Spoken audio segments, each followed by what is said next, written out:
102 కోట్లయితే మరి Telangana funds spends in Andhra reason 34.09 కోట్లు అని చెప్పి అప్పుడే ఒక రిపోర్ట్ కూడా ఇచ్చారు అధ్యక్ష. అదేవిధంగా వారు మరి జస్టిస్ భార్గవ కమిటీ రిపోర్ట్లో కూడా ఆ వివరాలన్నీ కూడా తేల్చారు. అంటే ఇది నేను ఎందుకు చెప్పే ప్రయత్నం చేస్తున్నా అంటే ఇక్కడ మీరు 41.68% తెలంగాణలో ఖర్చు పెట్టారు అని ఏ లెక్కలైతే చూపించారో ఇది శుద్ధ తప్పు. కావాలంటే దీని మీద ఒక హౌస్ కమిటీ వేయండి, మొత్తం లెక్కలు తీద్దాం, నిజంగా ఎంత ఖర్చు అయిందో కావాలంటే మేము చూపించడానికి రుజువు చేయడానికి సిద్ధంగా ఉన్నాం. అంటే మీరేంటంటే అది 41.68% ఉమ్మడి ఆంధ్రప్రదేశ్లో ఖర్చు అయింది, అది ఏదో మెరుగ్గా ఉందని చెప్పి చూపించేటువంటి ఒక ప్రయత్నం చేసినారు, which is totally false and wrong అధ్యక్ష. అంటే బేసికల్లీ ఇంకోటి కూడా జరిగింది అధ్యక్ష. నాకు తెలిసిన సమాచారం మేరకు ఈ రిపోర్ట్ ఇదంతా కూడా ఇది ఎవరు తయారు చేసినారు? మీకు తెలంగాణ అధికారుల మీద నమ్మకం లేక మన ముఖ్యమంత్రి గారి పాత గురువు గారి శిష్యులు, ఒక రిటైర్డ్ ఐఏఎస్ అధికారి, ఒక సస్పెండ్ అయినటువంటి ఫైనాన్స్ డిపార్ట్మెంట్ ఆంధ్రప్రదేశ్ అధికారులను పెట్టి ఇదంతా ఒక కుక్కుడప్ స్టోరీ తయారు చేసి ఇది ప్రజల ముందు పెట్టేటువంటి ప్రయత్నం చేస్తూ ఉన్నారు. సరే, ఆ వివరాలు వాస్తవాలు వచ్చినప్పుడు నేను అన్ని విషయాలు కూడా బయట పెడతాం అధ్యక్ష. నో, ఐ వుడ్ లైక్ మాకు తెలుస్తాయి కదా, అందుకే మాకు తెలిసిన సమాచారం మేరకు అన్నాను. సరే అధ్యక్ష, పేర్లు చెప్పమంటే చెప్తా, ఆధారాలు చూపించమంటే చూపిస్తా. అట్లా నేను ఎందుకంటే అలా బోదలుచుకోలేదు. సో అధ్యక్ష, ఈ మొత్తంగా ఈ రిపోర్ట్ ఆబ్జెక్షన్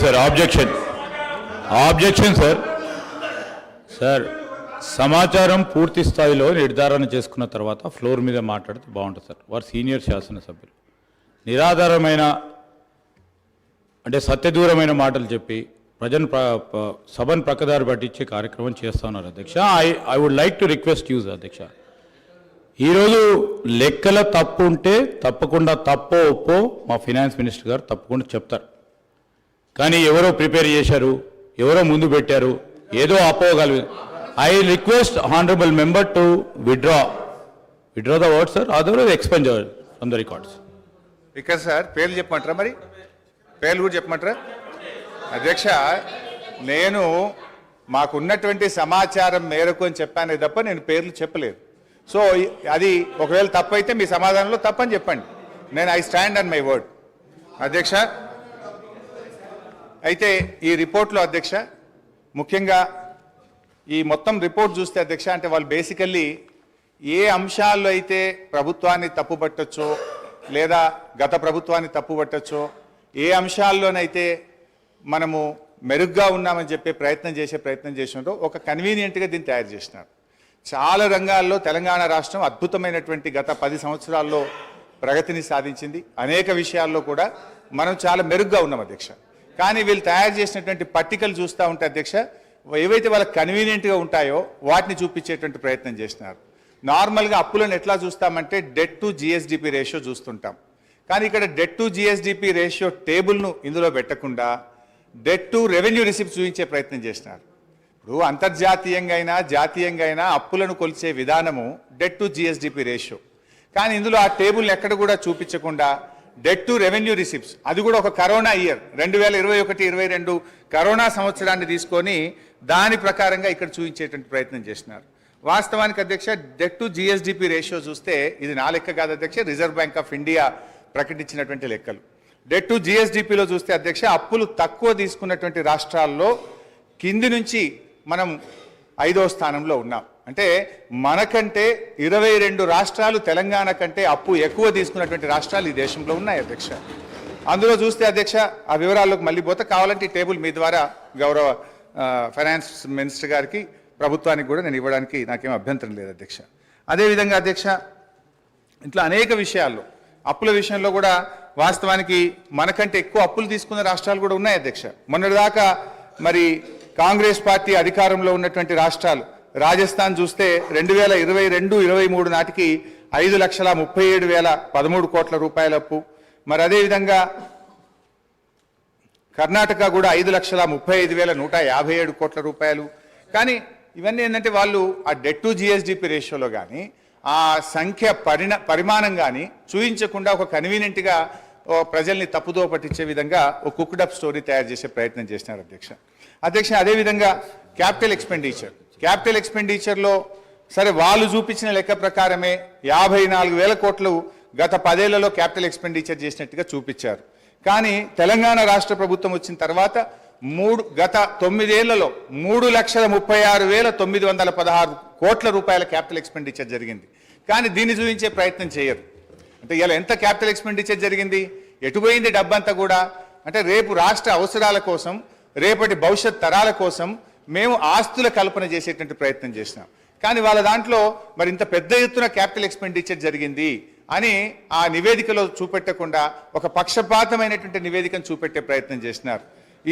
ఈ పేపర్ కూడా కావాలంటే మీ ద్వారా వారికి పంపిస్తాను అధ్యక్ష. అదేవిధంగా అధ్యక్ష, ఎస్ఓటిఆర్ రాష్ట్ర ప్రభుత్వ సొంత ఆదాయ వనరుల అభివృద్ధిలో ఇవాళ దేశానికే తలమానికంగా తెలంగాణ రాష్ట్రాన్ని నిలిపినాం అధ్యక్ష. ఇవాళ దక్షిణ భారతదేశంలో 15.6% వృద్ధి రేటులో తెలంగాణలో స్వంత ఆదాయ వనరుల వృద్ధిలో ఈ దేశంలో తెలంగాణ నంబర్ 1 స్థానంలో నిలిపిన దాన్ని ఎక్కడ ఇందులో చూపించేటువంటి ప్రయత్నం చేయలేదు అధ్యక్ష. నా దగ్గర 2015-16 నుంచి 2020-21 వరకు ఎస్ఓటిఆర్లో రాష్ట్రాల ఆదాయాల వృద్ధిని మరి సిఏజీ రిపోర్ట్ అధ్యక్ష, ఇది సిఏజీ ఇచ్చినటువంటి రిపోర్ట్ ప్రకారంగా 11.5%తో 2020-21 నాటికి తెలంగాణ మరి మేజర్ స్టేట్స్లో ప్రథమ స్థానంలో ఉన్నటువంటి పేపర్ కూడా మీ ద్వారా వారికి పంపిస్తాం అధ్యక్ష. అంటే మన ఆదాయం ఎట్లా పెరిగింది, మన ఆస్తుల కల్పన ఎట్లా పెరిగింది, మన క్యాపిటల్ ఎక్స్పెండిచర్ ఎట్లా చేసినాము అవేవి చూయించకుండా కన్వీనియంట్గా ఒక మిస్లీడ్ చేసేటువంటి ప్రయత్నం ఈరోజు ప్రభుత్వం చేస్తూ ఉంది అధ్యక్ష. అట్లే మెడికల్ అండ్ హెల్త్ దాని విషయంలో కూడా ఏదో మనం తక్కువ ఖర్చు పెట్టామని, వాస్తవానికి అధ్యక్ష మెడికల్ అండ్ హెల్త్ విషయంలో చూస్తే 2014-15లో మన రాష్ట్ర బడ్జెట్ 2,432 కోట్లుంటే ఈ సంవత్సరం మన బడ్జెట్లో పెట్టింది 12,161 కోట్లు, అంటే దాదాపు 6 రెట్లు పెంచినాం అధ్యక్ష. అట్లా డీటెయిల్గా ఇయర్ వైజ్ కూడా ఉంది అధ్యక్ష. 2014-15లో 2,432 ఉంటే 15-16 3,344, 16-17 5,130. I don't want to take much time, but finally 12,161 కోట్ల రూపాయలు పెట్టి వైద్య ఆరోగ్య రంగంలో అద్భుతమైనటువంటి ప్రగతిని మనం సాధించినాం అధ్యక్ష. అదేవిధంగా అధ్యక్ష ఇందులో కొన్ని కారణాలు కూడా ఉన్నాయి. వీళ్ళు ఏంటంటే ఎంతసేపు అప్పులు పెరిగినాయని చెప్పి ఒక బురద జల్లేటువంటి ప్రయత్నం చేస్తూ ఉన్నారు. ఇలా కరోనా వచ్చింది అధ్యక్ష.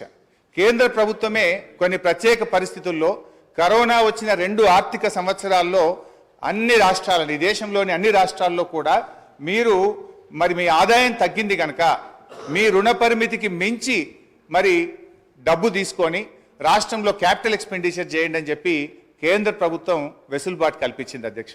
దాంట్లో చూస్తే అధ్యక్ష డిస్కామ్ లోన్స్, ఈ డిస్కామ్ లోన్స్ కేంద్ర ప్రభుత్వం తీసుకోవడం ద్వారా అవి 8,923 కోట్ల రూపాయలు మన అప్పుల్లో జమ చేయడం జరిగింది.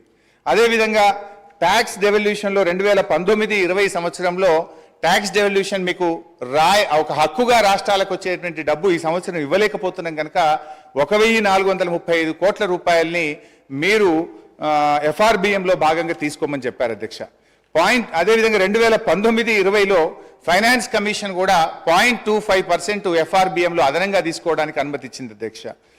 అదేవిధంగా 2020-21లో కరోనా సంవత్సరంలో 1.75% ఎఫ్ఆర్బిఎంలో అదనంగా తీసుకోవడానికి, అంటే 17,558 కోట్లు మరి కరోనా వచ్చి దేశంలో ఆర్థిక మాంద్యం ఏర్పడింది. మరి మళ్ళీ ఆర్థిక వ్యవస్థ మెరుగుపడాలంటే దేశంలోని అన్ని రాష్ట్రాలు కూడా మీరు ఎఫ్ఆర్బిఎంలో అదనంగా రుణాలు సేకరించి క్యాపిటల్ ఎక్స్పెండిచర్ మీద ఖర్చు పెట్టమని చెప్పి కేంద్ర ప్రభుత్వం వెసులుబాటు కల్పిస్తే ఇది ఒక 17,558 కోట్లు అదనంగా వచ్చింది అధ్యక్ష. అదేవిధంగా అడిషనల్ లోన్స్ ఆన్ 1%, ఇది 2021-22లో కూడా కరోనా సందర్భంగా మరో 10,784 కోట్లు. మొత్తంగా కేంద్ర ప్రభుత్వమే రాష్ట్రాలను కరోనా సందర్భంగా కానీ, ట్యాక్స్ డెవల్యూషన్లో భాగంగా కానీ, ఫైనాన్స్ కమిషన్ కానీ, డిస్కామ్ల ఉదయ్ లోన్స్ కానీ ఒక 41,159 కోట్ల రూపాయలు